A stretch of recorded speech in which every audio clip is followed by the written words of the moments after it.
Hello students, আমি Nitish sir জ্ঞানজ্যোতি coaching সেন্টারের পক্ষ থেকে তোমাদের প্রত্যেককে জানাই আরো একবার স্বাগত। তো স্টুডেন্টস, আজকে আমি তোমাদের সঙ্গে আলোচনা করব এনইপি 4 ইয়ার আন্ডার গ্র্যাজুয়েট প্রোগ্রামের অধীনস্থ যে সমস্ত ছাত্রছাত্রীরা সেকেন্ড সেমিস্টারে অলরেডি উঠে গেছো, ফার্স্ট সেমিস্টারে পরীক্ষা দিয়ে তারা মেজর কোর্সের যারা স্টুডেন্ট রয়েছে তাদের জন্য আজকে আমি বলে দেবো তোমাদের কোন কোন সাবজেক্টগুলো পড়তে হবে। মেজর সাবজেক্টে মোট কটা পেপার থাকবে, তোমাদের মাইনর হিসাবে কি থাকবে, তোমাদের এইসি বলে একটা পেপার থাকবে, এসইসি এবং আইডিসি, সমস্ত কিছু আলোচনা হবে আজকের এই ক্লাসটিতে বিস্তারিতভাবে। তার আগে তোমাদেরকে বলে রাখি, যারা এখনো আমাদের চ্যানেলটিকে সাবস্ক্রাইব করোনি তারা অবশ্যই চ্যানেলটিকে সাবস্ক্রাইব করে পাশে থাকা বেল আইকন অল প্রেস করে দাও, যাতে নেক্সট টাইম থেকে কোনো ভিডিও আপলোড করলে তার নোটিফিকেশন তুমি সবার আগে পেতে পারো। এছাড়া যারা ভাবছো যে অনলাইনে আমাদের কাছে পড়বে, কোর্স করবে, তারা অবশ্যই যোগাযোগ করো আমাদের এই অফিসিয়াল নাম্বার 6295916282 নাম্বারে এবং 7076398606 নাম্বারে। ডেসক্রিপশন বক্সে কিন্তু সমস্তটা দেওয়া আছে এবং আমাদের যে প্লে স্টোরে অ্যাপ রয়েছে তার লিংকও কিন্তু ডেসক্রিপশন বক্সে দেওয়া রয়েছে। তো চলো শুরু করছি আজকের ক্লাসটা ডিটেলসে। তোমাদের মেজরের এবার পেপার পড়তে হবে দুটো, মেজর পেপার 3 এবং মেজর পেপার 4। ফার্স্ট সেমিস্টারে তোমরা পড়েছিলে মেজর পেপার 1 এবং মেজর পেপার 2, এবার পড়বে মেজর পেপার 3 এবং মেজর পেপার 4। সিলেবাসটা কিন্তু চেঞ্জ করে যাচ্ছে, ক্লিয়ার? দেন থাকবে তোমাদের মাইনরের পেপার।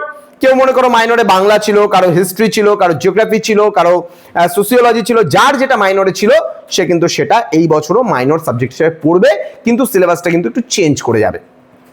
এবার যারা মেজর কোর্সের স্টুডেন্ট রয়েছে তাদের একটা সাবজেক্ট থাকবে এইসি বলে, অ্যাবিলিটি এনহ্যান্সমেন্ট কোর্স, যেটা তোমার কম্পালসারি ইংলিশ কিন্তু থাকবে এবং এটা কিন্তু ডেসক্রিপটিভ পরীক্ষা হবে।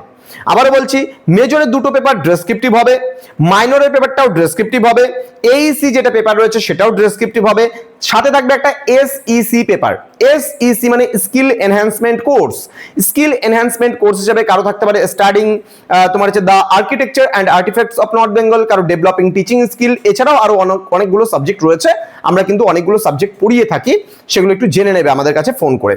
দেন রয়েছে আইডিসি মানে ইন্টারডিসিপ্লিনারি কোর্স। ইন্টারডিসিপ্লিনারি কোর্স হিসেবে থাকছে গ্রেট ইন্ডিয়ান এডুকেটরস, কারো থাকছে সোশ্যাল ওয়ার্ক, কারো থাকছে বিহেভিয়ারাল সায়েন্স, কারো থাকছে পাবলিক অ্যাডমিনিস্ট্রেশন ইত্যাদি আরো অনেক সাবজেক্ট কিন্তু রয়েছে এখানে। তাহলে যাদের মেজর আছে দুটো পেপার ডেসক্রিপটিভ হবে, মাইনরের পেপারটাও ডেসক্রিপটিভ হবে, এইসি ইংলিশ এটাও ডেসক্রিপটিভ হবে, এসইসি বলে যে পেপারটা আছে ওটাও ডেসক্রিপটিভ হবে এবং থাকছে আইডিসি যে পেপারটা, এখানে কিন্তু তোমাদের এটা এমসিকিউ বেসড হবে। যেমন গত বছর তোমাদের বা গত সেমিস্টারে ছিল এমসিকিউ হিসাবে কি ছিল, গত সেমিস্টারে এমসিকিউ ছিল ভিএসসি আন্ডারস্ট্যান্ডিং ইন্ডিয়া, তোমাদের এনভায়রনমেন্টাল এডুকেশন ছিল, কিন্তু এই বছর তোমাদের আইডিসি বলে যে পেপারটা রয়েছে সেটা পুরোপুরি 40 নম্বরের উপরে পরীক্ষা হবে এবং 40টা এমসিকিউ কিন্তু থাকবে তোমাদের। তো আশা করি আজকের ক্লাসটা তোমরা বুঝতে পেরেছো। আবারও বলছি, কেউ ফেল বা পাসের জন্য ওয়েট করে থাকবে না, সবাই সেকেন্ড সেমিস্টারে পরীক্ষার জন্য পড়া শুরু করে দেবে। সামনে ইলেকশন আছে, তোমাদের কলেজগুলো এখন হয়তো অনেকটা বন্ধ থাকতে পারে, তো পড়াশোনাগুলো কিন্তু তোমরা ভালো মতো শুরু করে দাও, হাতে সময় খুব কম। অ্যাকচুয়ালি জুন মাসে হওয়ার কথা সেকেন্ড সেমিস্টার, সেখানে 1-2 মাস এদিক ওদিক হতে পারে তোমাদের সেকেন্ড সেমিস্টারটা, কিন্তু পরীক্ষাটা কিন্তু টাইমলি ভাবেই কভার করা হবে। সুতরাং বি কেয়ারফুল, প্রত্যেকে পড়াশোনা শুরু করে দাও। দেখা হচ্ছে খুব তাড়াতাড়ি আরো একটা নতুন ক্লাস নিয়ে তোমাদের সঙ্গে। তোমরা প্রত্যেকেই ভালো থেকো, সুস্থ থেকো। Thank you so much, thanks for watching after all, thank you.